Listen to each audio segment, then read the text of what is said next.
What is going on, YouTube? Today I'm going to be going over my seventh place deck list from the Catskill Regional this past weekend, and I was on Naturia Runick. It's the deck I felt most comfortable playing with, especially post CYAC, going into heavy Sams and Pureleys. I just did a couple tweaks to see how certain cards will play against those matchups, and it worked favorably, but definitely need more testing, especially with YCS Philly coming up. But we'll get into it.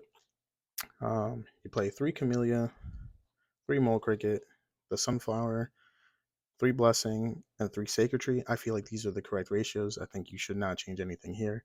The deck pretty much has kind of set ratios, and you can only tweak a few cards in this deck to kind of have like your tech choices. Play two Fountain. The third never came up.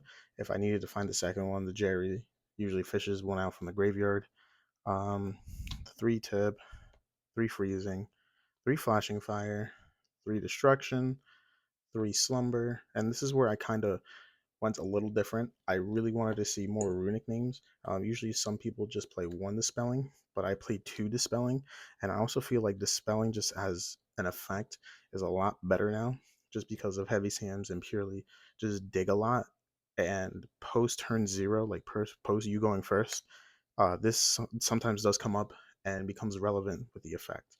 And I played one Smiting Storm just to kind of be another name for what the spelling used to be. So I played a total of 18 names. I think this ratio helped out a lot.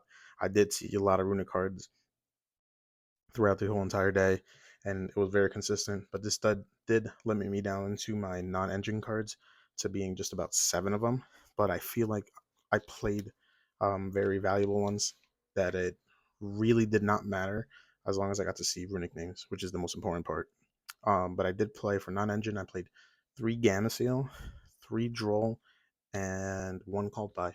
The Gamma Seal was just really for now for the Noir towers, anything like that.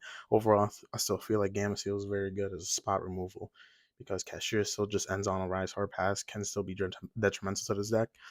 Droll and Lockbird, if you play it correctly on your opponent's turn, you can still resolve your fountain first, and then if they proceed to do any other plays, you can still Droll afterwards.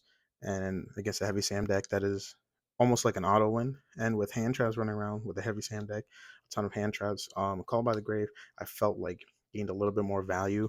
Um, but really, the best card out of here was Gamma Seal. The deck performed really well just on the main deck. It helped pretty much all day. It was very consistent. Now moving on to the extra deck. Played one Donner. Kind of need to. It's just let you out the board, let you get rid of Ibley. Um, but it's just a very good generic rank two. Exceeds, I played Exodon Knight, Babuska, and Dugaris. Kind of standard in these cards. This is probably the best one of the three. I contemplating cutting the Dugaris out to play a new synchro that came out in CYAC and the Golden Cloud Beast. This card's a level 6 tuner, and I feel like this comes up. This might come up more than Dugaris in this deck, and it plus it has a compulse effect when it's sent to the graveyard. Um, but we're going to be testing that out and see how that performs.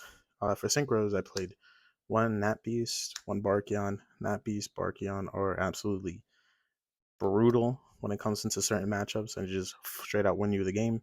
Coral Dragon for a 6 tuner and Stardust Charge Warrior for a generic 6. This is where the Cloud Beast would come in into this slot. There were situations where it came up where I needed another level 6 tuner and I couldn't reach for it to make another level 10 play. And I feel like that might be very good in this slot right here. For 10s, I played Cheng Ying and Baron. Nothing to say here. Don't move those. And then for the Fusion Runics, I played one Munin, kind of really a time card slash the level three with certain tuners kind of does come up. But this also protects your fountain from Cyclone, which can come up, especially with Cyclones running around in the side deck slash main deck. To Jerry, don't move those ratios, and to Hugin, overall, the extra deck performed really well. Wouldn't change too much except for maybe trying to test out the Dugaris and see how that plays. The side deck. Now, this is where I wasn't most confident in, but for the most part, it played really well.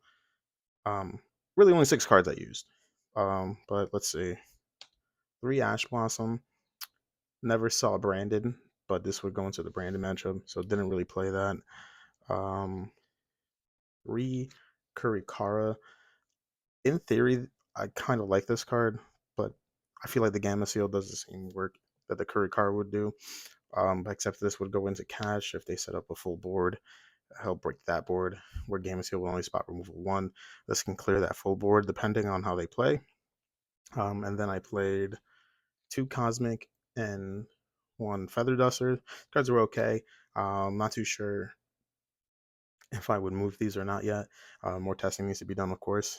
And then the 6 cards I did use for the day were 3 Ghost Ogre and 3 Evenly. I still feel like Evenly is the best going second card currently, and Ghost Ogre is just really good against the Heavy Sand and Purely deck at the moment. And I feel like these 6 cards, I think you must either one play these in the main or have them in the side at some point. But yeah, thanks guys for watching, and make sure you subscribe. There's gonna be more content produced on this channel. So thanks.